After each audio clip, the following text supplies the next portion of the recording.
Hello, my name is Jessie Rudkowski, and I am going to give a presentation on IEPs. First, we will begin talking about RTI, and then I will discuss the IEP process in detail. And I'm going to include the rights you have as parents. Let's get started. I'll begin by talking about RTI. RTI stands for Response to Intervention, and it is the name of a process used by schools to provide help and teaching interventions to all students based on their needs so that all students can be successful in their schools. It also allows teachers to figure out what kinds of teaching might be most effective for students and give them tools to monitor whether what they're doing is actually effective. That way, if our teaching isn't working as well as we'd like, we can make changes in a timely manner and try something else. There is no single way of doing RTI, but it's often set up as a 3-tier system of support. Tier 1 is the whole class. Tier 2, small group interventions. And Tier 3, intense interventions. Even though RTI isn't a special education program, it can help general education teachers pick up on early signs of learning issues. It can also play an important role in helping schools determine who qualifies for special education services.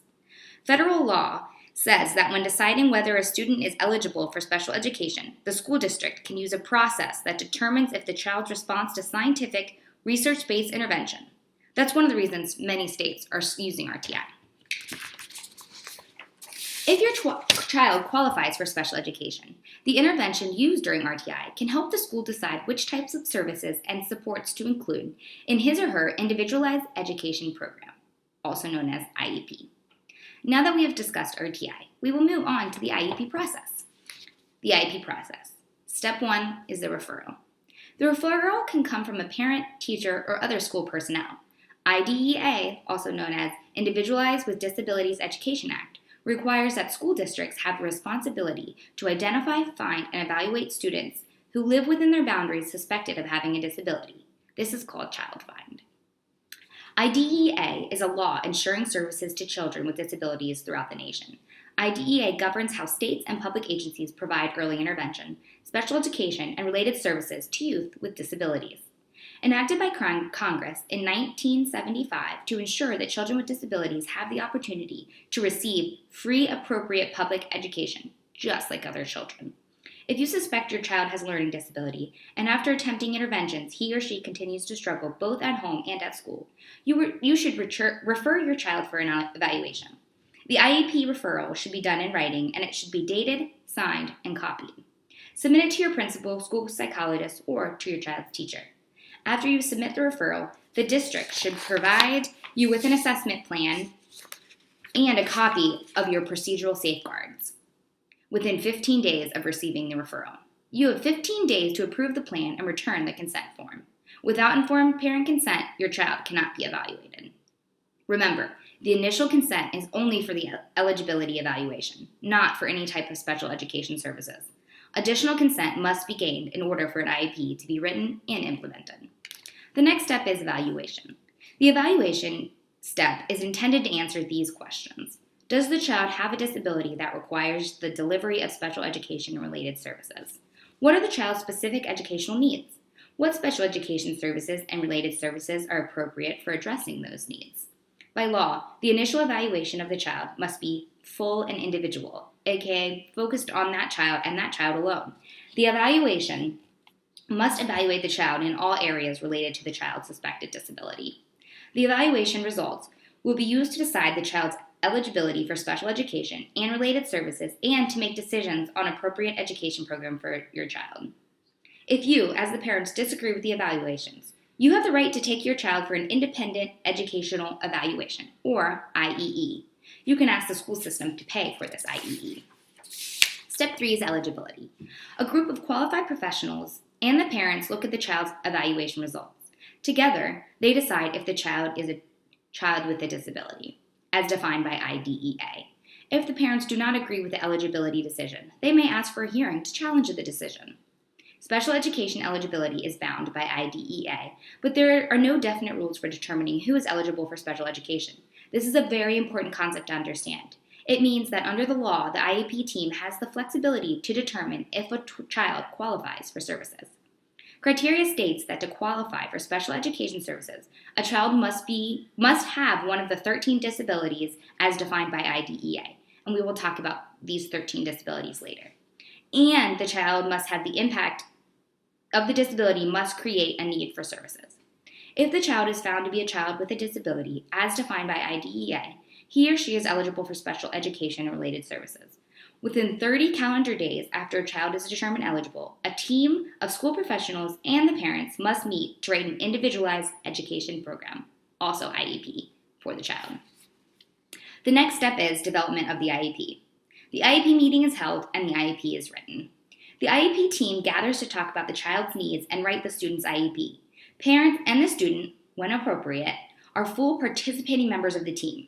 If the child's placement, where the child will receive services, is decided by a different group, the parents must be part of that group as well.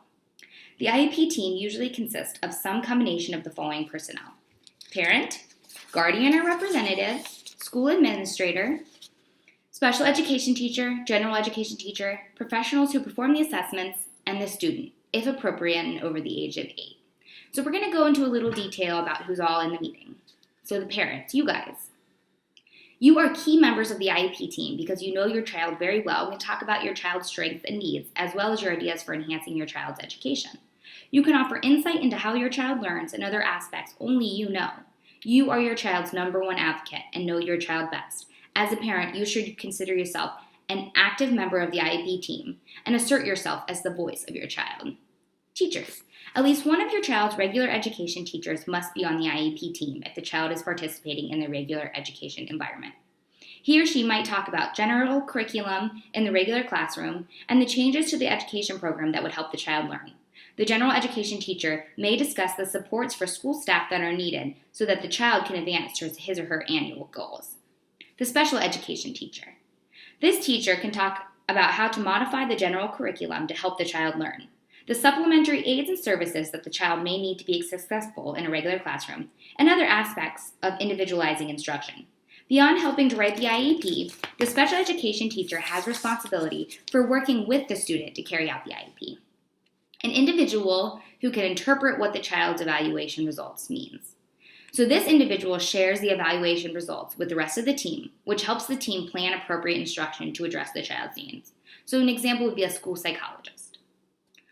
Another member of the team is an individual representing the school system. This person knows a great deal about special education services and educating children with disabilities. He or she can talk about the necessary school resources. So an example of this would be an administrator.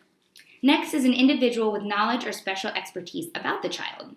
So a parent, you guys, or a school system could invite these individuals to participate on the team. An example would be an advocate who knows the child well.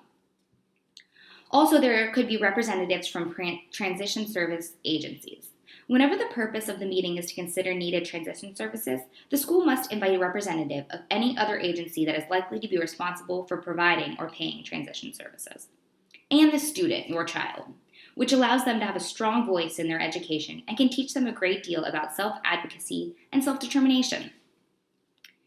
So the IEP meeting should be scheduled at a mutually agreed upon time and place. Remember, you as a parent can agree or disagree with all or part of the IEP. The IEP forms can be unfamiliar, so be prepared and don't be afraid to ask questions. The IEP should ensure your child has access to a free, appropriate education and should consider your child's strengths, parents' concerns, assessment results, and areas of need related to academic and developmental areas. The IEP is a written, legal document that must include. So these are some things that the IEP has to include. Your child's present level of functioning, strengths, weaknesses, abilities, and educational areas of your child. Areas of eligibility. So previously I said we were going to come back to this. There are 13 categories named in IDEA. These are autism, deafblindness, deafness, emotional disturbance, hearing impairment, intellectual disability, multiple disabilities, orthopedic impairment, other health impairment, specific learning disability, speech or language impairment, traumatic brain injury, and visual impairment. The IEP also needs annual goals and objectives. The IEP must include measurable annual goals as well as short-term objectives that describe how your child will achieve the goals. The goals and objectives reflect what the IEP team has determined to be appropriate. Goals can be academic, social, emotional, or behavioral. They should be specific, measurable, and allow educators to develop strategies that will meet the needs of the child. The goals should include ways to measure progress and be directly connected to your child's identified disability. As a parent, don't be afraid to ask how the team will be able to tell if a goal has been met. Goals should not rely only on personal observations. There should be concrete, objective ways to determine if your child is making progress. Also included are the Common Core standards. And these are an educational initiative in the United States that details what K-12 students should know in English, language arts, and mathematics at the end of each grade. Also DIS, which are Design Instructional Services. And they refer to additional services that have been determined necessary to assist your child. DIS services are provided by specialists and are used to meet specific goals in the areas of speech and language therapy, audiology, mobility, home hospital, adaptive PE, physical and occupational therapy, vision therapy, counseling, psychological services, medical needs, and transportation needs. Also included is the program placement. IDEA mandates that a child be placed in the least restrictive environment. A child can only be placed in a separate school or class if the severity of the disability is such that appropriate educational services cannot be provided in the general education classroom. In most cases, school districts can provide services. The schedule of services should be outlined in the individualized education plan and state when they are to begin, the frequency, duration, and location. The IEP team determines what percentage of the day your child will spend in a specialized program. Also included in the IEP are accommodations and level of participation in assessments. The team will decide if your child will need to meet the same standards as non-special education students, and if so, with or without accommodations and modifications. Modifications are changes in content, curriculum, criteria, and assessments. Accommodations are a change of environment, curriculum, format, or equipment that allows an individual with a disability to gain access to content and or complete assigned tasks. The individualized education program will list the needs of the student relative to the general education curriculum. The team also determines if the student will need modifications with regards to state testing and district-wide assessment. Also a transition plan. A transition IEP is held for students transitioning from one program to another. This includes from 0 to 3 to preschool, from preschool to elementary, from elementary to middle school to high school, and from high school to adult life. The next step is the implementation of the IEP. After the IEP is written, services are provided. The school will make sure that the child's IEP is carried out as it is written.